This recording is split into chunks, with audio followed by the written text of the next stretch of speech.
So hi guys, welcome to my channel ఎండివివిఎస్జే videos. Sorry, ఇది Telugu cinema బానిస కదా. So welcome to my channel Telugu cinema బానిస. This is my second channel. So నేను ఇప్పుడు మీకు Avatar fire and ash review చెప్పబోతున్నాను అనమాట. సో సబ్స్క్రైబ్ ఎవరైతే చేసుకోలేదో దయచేసి సబ్స్క్రైబ్ చేసుకోండి. Thank you. So fire and ash గురించి చెప్పుకోవాలనుకుంటే మీరు టెక్నికల్ ఆస్పెక్ట్స్ చెప్పుకోవాలన్నమాట. విజువాలిటీ కానీ, మూవీ విజిబిలిటీ కానీ చూడడానికి అయితే మాత్రం అసలు చాలా చక్కగా బ్రహ్మాండంగా ఉన్నదన్నమాట. సినిమా అయితే మాత్రం చూడడానికి గ్రాఫిక్స్ చూస్తే ఇంకా ఇలాంటివే చూడాలరా అన్నట్టు ఉందన్నమాట సినిమా.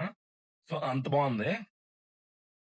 సో గ్రాఫిక్స్ కి ఇంకా బెంచ్ మార్క్ అనేది జేమ్స్ కెమెరూన్ ఇంకా సెట్ చేస్తాడనమాట. సో అందులో తిరిగేలేదు.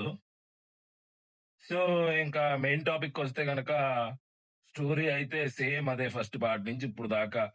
విలన్ తరవడం, ఫ్యామిలీని కాపాడుకోవడం, విలన్ తరవడం, ఫ్యామిలీని కాపాడుకోవడం. సెకండ్ పార్ట్ అదే, థర్డ్ పార్ట్ అదే. సో స్టోరీలో అయితే ఏం చేంజ్ లేదండి. సేమ్ స్టోరీ లైనే. కాకపోతే ఇందులో కొద్దిగా యాక్షన్ ప్లాట్స్ కొద్దిగా ఎక్కువ ఉన్నాయి. ఇంకా యానిమల్స్ అవి కూడా కొత్తగా చూపించారు. కాకపోతే దాని బేస్ సరిగ్గా ఎస్టాబ్లిష్ చేయలేదు. సో లైక్ అంటే హీరో కిందలోని పెద్ద ఫైర్ బర్డ్ టైప్ లో ఒక పెద్ద పక్షితోని కనెక్షన్ ఉంటది. సో అది ఎలాగో ఏంటో మనకి ఎస్టాబ్లిష్ చేయలే. మళ్ళీ విజువల్ పరంగా ఇంకా అవతార్ని గానీ, జేమ్స్ కెమెరూన్ గానీ కొట్టే వాళ్ళైతే లేరని చెప్పుకోవాలి. ఇంకా ఎందుకంటే ఇంకా ఆ రేంజ్ గ్రాఫిక్స్ అనేవి మీరు ఇంకెక్కడ చూడలేరేమో నాకు తెలిసి. సో ఆ రేంజ్ లో ఉన్నాయి గ్రాఫిక్స్ అనేవి. ఇంకా గ్రాఫిక్స్ కి అయితే మాత్రం పెట్టింది పేరు జేమ్స్ కెమెరాన్. సో మీరు ఎప్పుడైనా ఫ్యూచర్ లో నాకు తెలిసి ఇంకా కంపారిజన్స్ స్టార్ట్ అయిపోతాయి అనుకుంటా. మినిమం అలా లేవురా అన్నట్టు. సో సినిమా అయితే మాత్రం బాగుంది. నాకు చూడడానికి వెళ్ళొచ్చు సినిమా. వన్ టైం వాచ్ అని చెప్పుకోవచ్చు. కాకపోతే స్టోరీ విషయానికొస్తే అదే స్టోరీ.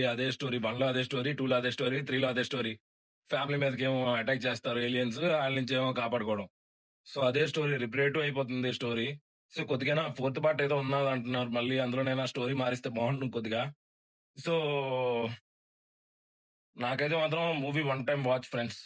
ఓన్లీ ఆ విజువల్స్ చూడడానికైతే ఎళ్ళొచ్చు. సో నా రేటింగ్ అయితే మాత్రం 5కి 2.5. సో ఆ 2.5 కూడా ఓన్లీ ఆ విజువల్స్‌కి మాత్రమే. సినిమా పరంగా, స్టోరీ పరంగా అయితే కొత్తగా ఏం లేదు. సో ఏదో లేపాలి కదా అని లేపినట్టు లేపారు గానీ హీరోని, అక్కడేమి అంత ఎమోషనల్ కనెక్షన్ అనేదేమో నాకేమి అనిపించలేదు. సో అదనమాట. సో ఆ 2.5 కూడా రేటింగ్ ఓన్లీ ఫర్ ఆ విజువల్స్‌కి మాత్రమే. Thank you. Please subscribe Telugu cinema బానిస.